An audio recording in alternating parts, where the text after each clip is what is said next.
Let's talk movies. The Tim Burton Batman vision versus the Chris Nolan Batman vision. I am a longtime nerd, obviously, because I'm even bringing this up. But the general consensus among the fanboys has been that the Chris Nolan Batman movies are far superior to the Tim Burton Batman movies.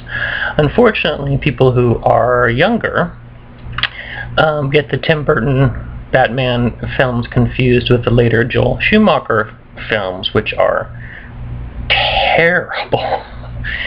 The Tim Burton Batman, the first film with Michael Keaton and Jack Nicholson, was an enormous success. People who remember it in 1989, it brought back the idea of a super promoted blockbuster like Star Wars, with toys and t-shirts and billboards and bumper stickers and bat insignias and shaved in people's heads.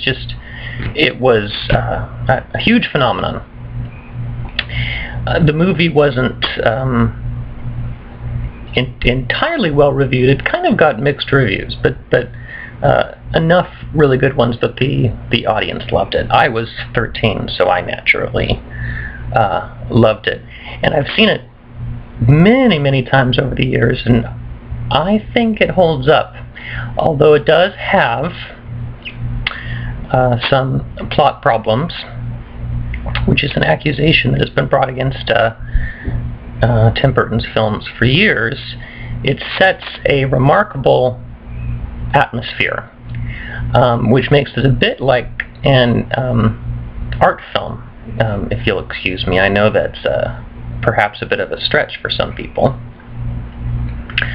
but I think Tim Burton's films are like that. Art films, in many cases, are about setting atmosphere. They're about setting a mood.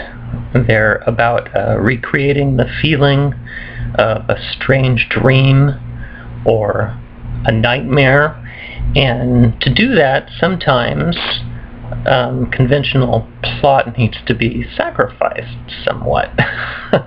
I know that sounds like a huge cop-out, but I think that's true. And Michael Keaton's performance was really interesting. Jack Nicholson was, of course, great as the Joker. Chris Nolan brought Batman back after Joel Schumacher with Batman Forever and Batman and Robin destroyed the franchise, and Batman Begins, it was adored by the audience and the critical community. I thought it was far too slow and far too serious. It's a comic book character. I know it's the mythology of our time, yada whatever. I just couldn't care as much as I would in a film like Schindler's List or Munich or something about something real. And I thought that Christian Bale's performance was nothing special. It was a performance that could have been delivered by any actor of his generation.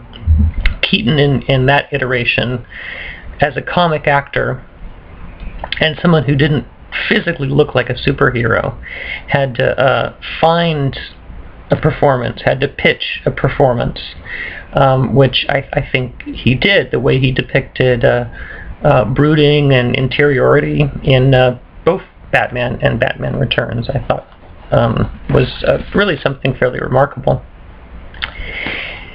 The Dark Knight is a different story. That is a superb film on every level. It transcends comic book film. I still think that Christian Bale is not that interesting as Batman, but the mood of that film and what Heath Ledger does with the Joker character is genuinely extraordinary.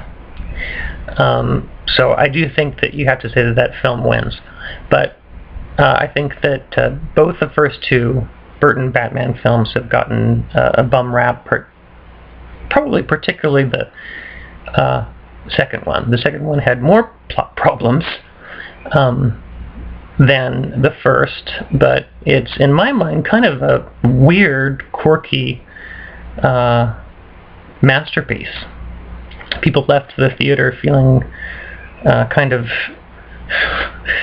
molested by the filmmakers a little bit. There was all these sexual innuendos that people didn't expect. The Danny DeVito penguin was disturbing, and Michelle Pfeiffer, above all, was magnificent as Catwoman. I mean, just one of the best performances in a comic book film ever.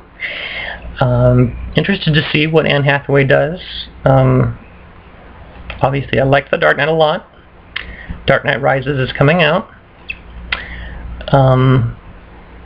So there it is. In the end, it's apples to oranges. There were different visions, Burton and Nolan. But I don't buy the idea that Nolan just put Burton's vision